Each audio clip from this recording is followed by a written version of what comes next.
Foreverlies, it is just Maddie in this video, and today I have some news I've been hiding from y'all. Probably tell by the title. I literally always start my video like you don't know what's going on and title it what's going on. Since my hair is healthy now, it doesn't really stay where I want it to. I know this is really off topic, but it doesn't stay where I want it to. It just kind of has its own mind, and it's really hard to do now.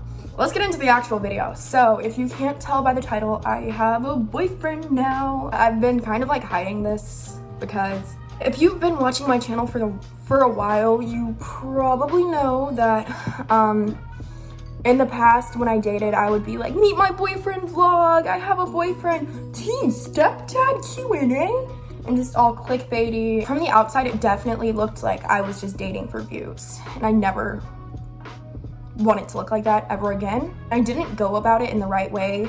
I mean, I'll be completely honest, I'm still young and I'm still growing as a person. I have a lot of growth to do still, obviously.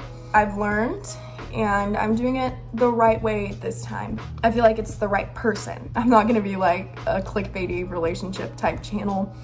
Maybe if the views get low one day when I've been dating my boyfriend for a while, we'll do some clickbait, but I'm kidding. But I want to start with kind of like the story of how we met and how we started dating. So I think it's really cute. He's been in a video before. I'm not gonna say his name to add like a little mystery, but if you watch my videos, it'll be pretty easy to find out who he is. So I've actually been friends with my boyfriend for 2 to 3 years. I'm not sure the exact timeline. I'm not good at math. I think it's been 3 years, and we met through a mutual friend. He actually went to school with somebody I used to talk to, like in the beginning of my channel. I used to talk to this guy, and he went to school with him, and I met him through his friend. We were all playing Fortnite. It was Fortnite or Minecraft, and we met through that. And we played with our friend. Like, my friend had invited me, and he was like, oh, my friend's in here too. Like, this is his name. And me and him were talking about Minecraft, and we immediately just started playing Minecraft like every single night. I like gave him my number, and we FaceTimed almost every night and played Minecraft. I was 15 at the time, and we would just play Minecraft all the time. Kind of almost used Minecraft as an excuse to talk to him. Like, I would text him. I remember I would send the cool face emoji with the sunglasses, and I would say cool face question mark, because I used to say Minecraft cool face question mark, and then I would just say cool face question mark, and he would call me and we would play Minecraft. I liked him at this time, but I didn't tell him, and according to him, he liked me too, and we were both kind of crushing on each other, but neither of us were really in the best points in our life for a relationship. We were still both young, because this was like 2 to 3 years ago. I was 15, and we never really said anything to each other like about liking each other. We just kind of like barely flirted. Like, he would bring me flowers in Minecraft. And he actually went vegetarian for a week to try to impress me whenever we were younger. We kind of stopped talking as much and playing Minecraft as much. I know it's so weird, we played Minecraft all the time. I was too scared to hang out with him in real life at this point. So we would just FaceTime and play Minecraft. We did that like almost every night for quite some time. And then we stopped talking as much because he had got a girlfriend and I had got a boyfriend. And neither of us, this was at the time where I had a toxic relationship, and we both ended up ending our relationships and kind of recovering from that. We ended our relationships around the same time, I believe, and then about like 6 months, more than 6 months later, we reconnected. I had called him for help picking out clothes from a website, because this brand was gonna send me clothes, and I couldn't figure out what clothes to get because I hate shopping. And he helped me, and we FaceTimed about it. I'm like, hey, me and my friends, we're going down to this club. I was 18 at this point, so I spent maybe like 3 weekends where I went to the club, and it was really fun.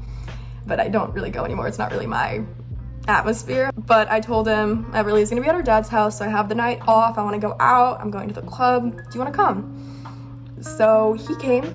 Most of the time we were just kind of sitting near the side because I don't really dance, and we were just sitting there people watching. He tried to get me to dance with him, but I didn't because I don't like dancing, and I was really nervous at this point. I was with a group of friends and he was with a group of his friends, and I ended up telling them, guys, I know a place around here. Can we go? Can we please go? Because the club had closed and we all still wanted to hang out. So I'm like, I know a place we can go. Let's go. It's like this abandoned meat factory where they would slaughter the animals, and it has graffiti everywhere. It's so cool. Everybody just kind of blindly followed along with my plan. And we all went there and we were just walking around exploring at like 3 a.m. And I tell him, do you see these trees? These are really climbable trees. Like, I kind of want to go climb one. He's like, all right, let's go find a tree to climb. And he came with me and we were just looking around. We were kind of exploring almost because we were like literally in the woods. There was this abandoned factory like in the middle of it, and we were finding some really cool stuff. There was like piles of bricks and old railroad tracks, and there were these old railroad tracks and they had a hole in them, like a huge hole. It was probably like a 10-foot drop down. I didn't see how far it was, but I'm just walking, looking around. He's like, Maddie, watch out. I fell in the hole.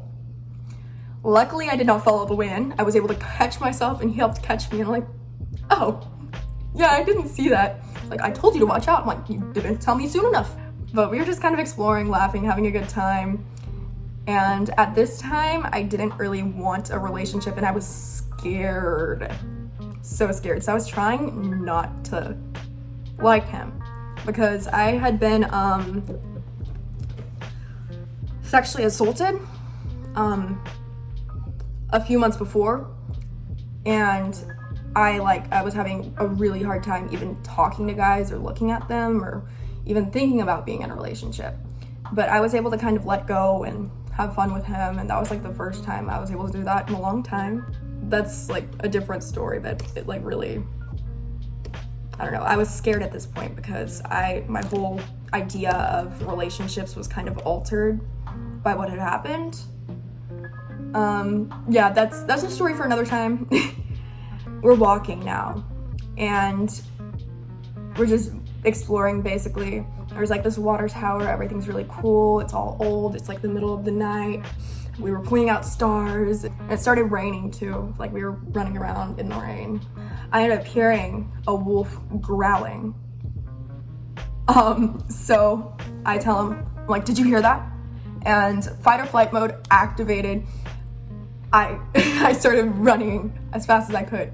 I grabbed his hand and we were running away from a wolf in the woods at like midnight in the rain. I'm like, I'm out of breath, I'm gonna have an asthma attack.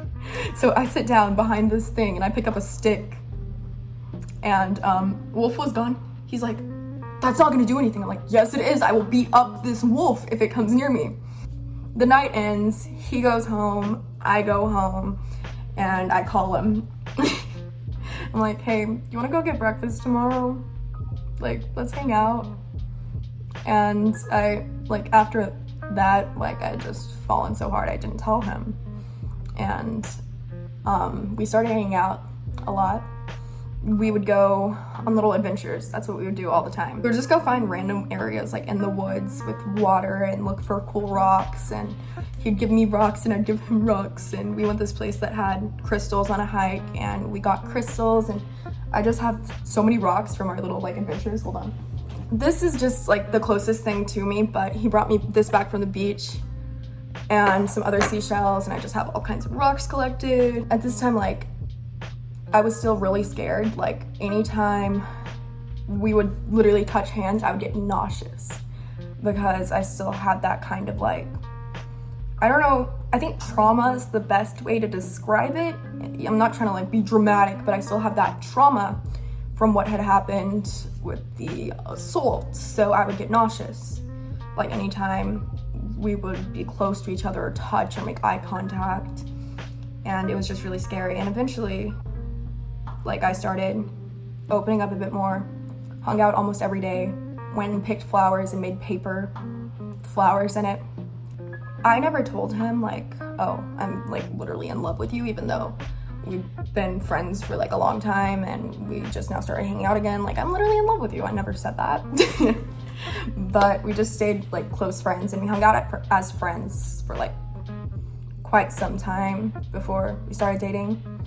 And then one night, it was at exactly midnight, he asked me to be his girlfriend. I have a boyfriend now. And that's kind of like our little love story. He's helped me through a lot. There's been a lot going on recently, and he's literally been there every step of the way. Like, I don't deserve how good he's been to me. Pretty much inseparable at this point, but it's amazing because we were friends first, and now it's like I'm dating my best friend. I always kind of needed that validation from a relationship in the past, and I felt like I needed to be in a relationship, especially as a single mom. I felt like I was just gonna be a single mom forever, and I needed to be in a relationship. And then after I got sexually assaulted, I never wanted to be in a relationship again, because I just had this completely different idea of the way I would be treated and the way guys are, and I didn't want to be in a relationship. I wasn't even used to. I would like flirt with guys on Snapchat, like guys that I know, and like keep my options open and talk to people sometimes, and I wasn't even doing that. I didn't talk to like anybody because I did get really depressed, and after I started like kind of building myself up from that, I wasn't looking for anything at all. Like, genuinely, I can say that so genuinely, because I was literally trying to convince myself not to catch feelings for him and fall for him. But I did. It was so natural too. It was really natural, but also very scary. I do feel like everything happens for a reason. And the fact that I did have that traumatic thing happen, that made it where I wasn't actively seeking out a relationship, like for the first time, genuinely not wanting a relationship, it kind of helped me find the right one, because when I saw somebody, I saw them. I didn't see this romanticized version in my head because I wanted a relationship so bad. I saw the real person. That made it a lot easier. Although it was something hard to go through, it made me stronger and made me more realistic almost, because as a single mom, I have to be careful, and I can't just fall into this fantasy of, oh my God, I want a boyfriend. And the fact that I didn't want a relationship when I found him just makes it a lot more real. And we've been through a lot since we started dating. Not like fighting, been through a lot, more like I've been going through a lot, and he's helped me through every step of it. I genuinely feel like he makes me a better mom, a better person, a better YouTuber, and I've really never felt this way before, and it's amazing. That's why I'm trying to be careful and slowly introduce him, but I'll do a video with him eventually. I want to do it the right way. But I just wanted to talk about him on my channel before I do like the full introduction, because this is kind of like my side of the story. Maybe we'll do his side of the story too. I want to do a video where we both tell the story about how we fell for each other, and like mix it up like Jubilee does videos like it. And I want to do that, so that would be really fun. I'm really happy he was put in my life at just the right time, because a little bit after we started falling for each other and started dating, that's when hit the fan for me and my life started falling apart, quite literally. My mental health declined. Things were really, really bad for me mentally, and just the things I was going through. And he stood by my side through it and helped me through it. And it's just making me a better person and pushing me in the right direction in life. And it's great. I genuinely would not have been able to go through some of the things and come out better and not a total mess without him. And I truly do believe that. When I first moved into my apartment, I had gone downstairs to get something, and I was having a really stressful day. I come up and the whole apartment's clean. Like, it's great. It's really great. I've been kind of hiding him for a while now. He's my little secret. I thought it was time to kind of like bring my relationship out of hiding. A lot of people have suspected that I'm in a relationship. I've kind of hinted and put them in videos before, so go search for that. But I thought it was finally time to kind of talk about it and come clean. So yeah, that's what I've been hiding. I hope y'all enjoyed this video. Make sure you like this video and subscribe to my channel. I will see you guys in the next video. Bye guys.